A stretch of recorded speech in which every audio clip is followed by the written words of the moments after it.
كان عندي 26 سنة. كنت تايه في حياتي لحد ما دخلت عالم الديب ويب، مكان كله أسرار وغموض وحاجات حتى ما تتحكيش. وفي ليلة كانت عادية لقيت نفسي بتكلم مع بنت على إحدى المواقع على الديب ويب. بس اللي حصل بعد كده كان كابوس. عمر ما تخيلت إن حاجة زي كده تحصل أبدا.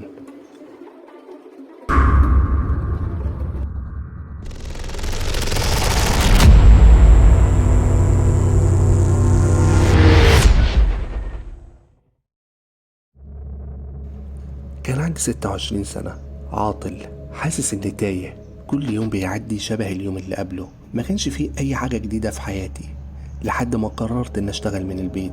فضلت أيام وليالي على الإنترنت بدور، ولكن للأسف عندي عادة سيئة وهي التأجيل. كل ما أدخل أدور على شغل ألاقي نفسي تايه وسط فيديوهات كتيرة تافهة أو دردشات ملهاش لازمة، لحد ما في يوم وأنا على موقع ريدت لقيت ناس بتتكلم على حاجة اسمها الديب ويب.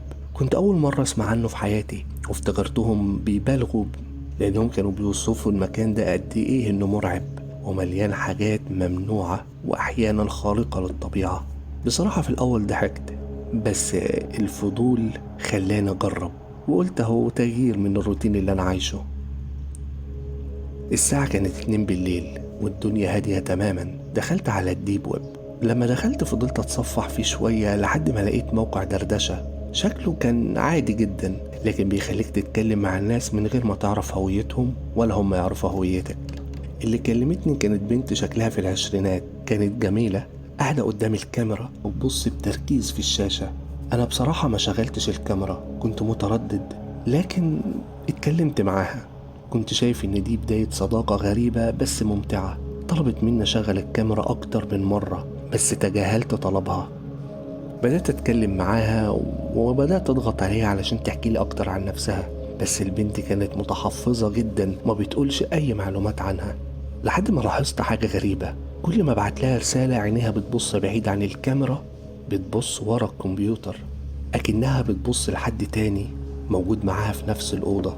الموضوع بدأ يضايقني. سألتها هو في حد معاكي؟ ردت وهي بتضحك قالت لي لا مفيش غيرك.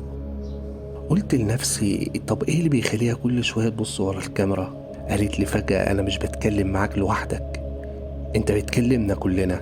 استغربت وسألتها مين الشخص التاني اللي معاكي واللي انا بكلمه ده؟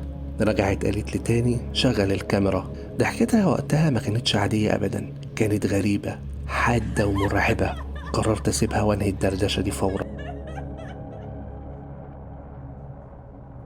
لكن لما بدأت أحرك الماوس ما كانش بيتحرك، كان تقريبا حصل فيه عطل، وبعد شوية بدأ يتحرك لوحده من غير ما أتحكم فيه. كل حاجة كانت متوقفة ما عدا الشاشة والكيبورد. بصيت على الكاميرا لقيتها بتبتسم ابتسامة مصطنعة، بالرغم من ان وشها لسه بنفس الجمال، لكن الاحساس اللي وصلني ان في حاجة غلط. قلت لها انا اسف، الكمبيوتر تقريبا بايظ والشاشة سودة، انا مش قادر اشوفك. بصراحة كنت بكذب عليها لاني كنت عايز اهرب من المحادثة دي، لاني كنت حاسس ان في حاجة غلط بتحصل. وبعد شوية صورتها اختفت من على الشاشة، لكن فجأة جات لي رسالة. الرسالة كانت غريبة وعدوانية.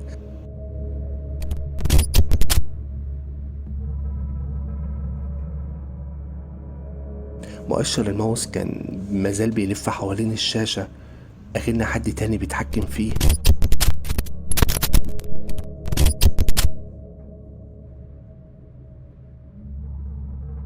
كتبت لها من فضلك كفاية، بس هي فضلت تكرر في الجملة افتح الكاميرا، افتح الكاميرا. كنت فاكرها مجرد بنت سايكو بتحب تتسلى وتخوف الناس، لكن في اللحظة دي قررت أواجه وشغلت الكاميرا.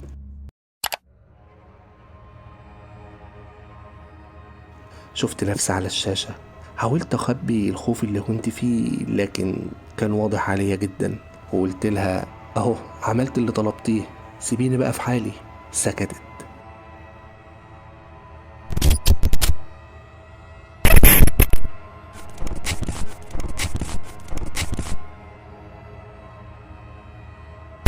ظهرت رسالة تانية ووراها كلام كتير ملخبط ورموز وحروف بتتملى على الشاشة بسرعة. كنت متوتر مش فاهم حاجة. سألتها الكلام ده معناه ايه؟ رجعت الكاميرا مرة تانية وشفتها. بس وشها المرة دي ما كانش زي الأول. وشها شكله غاضب، عينيها أكنها هتنفجر من كتر الغضب.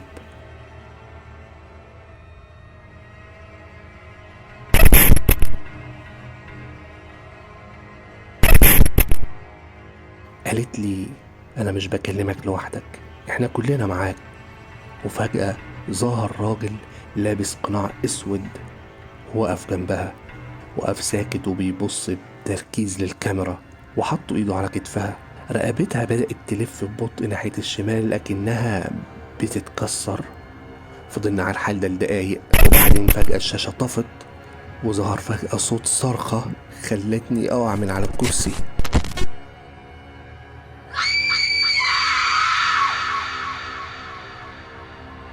صورتها رجعت مرة تانية. المرة دي كان في 2 واقفين معاها، 2 رجالة واقفين حواليها بنفس الزي الغريب، وإيد واحد منهم ماسكة كتفها بقوة كأنه هيكسر كتفها. البنت كانت بتضحك بس ضحكة غريبة مليانة جنون وسنانها كلها باينة، وحسيت في نفس الوقت إن الضحكة ممزوجة بألم. وكل لما الشخص ده يضغط على كتفها أكتر كل ما ابتسامتها بتزيد أكتر. وهم بدأوا يضحكوا. سألتهم بتضحكوا على إيه؟ بس مفيش رد. بعد ثواني بطلوا ضحك ورفعوا ايديهم وشاوروا ناحية الكاميرا. لما ركزت اكتشفت انهم مش بيشاوروا علي انا، دول بيشاوروا على اللي ورايا. بصيت في الشاشة وشفت في الانعكاس الشاشة الراجل واقف ورايا لابس نفس القناع ونفس الزي اللي هم لابسينه. لفيت بسرعة بس ما كانش في حد. رجعت ابص على الشاشة مرة تانية لقيت الراجل ده ظهر معاهم في الكاميرا، بالرغم من انه من لحظات كان واقف ورايا، والتلاتة ماسكين البنت. المرة دي تحولت ضحكات البنت لبكاء. كانت بتبكي بس بينزل من عينيها دم مش دموع، وحركت شفايفها وهي بتقول ساعدني، وبدأوا يسحبوها بعيد عن الكاميرا.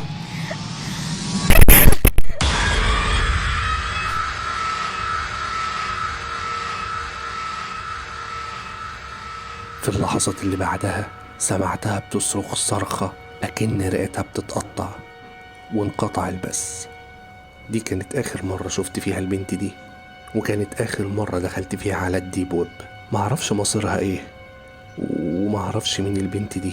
هل دول عصابة بيخطفوا البنات وبيعذبوهم ولا حاجة تانية أبعد عن خيالي؟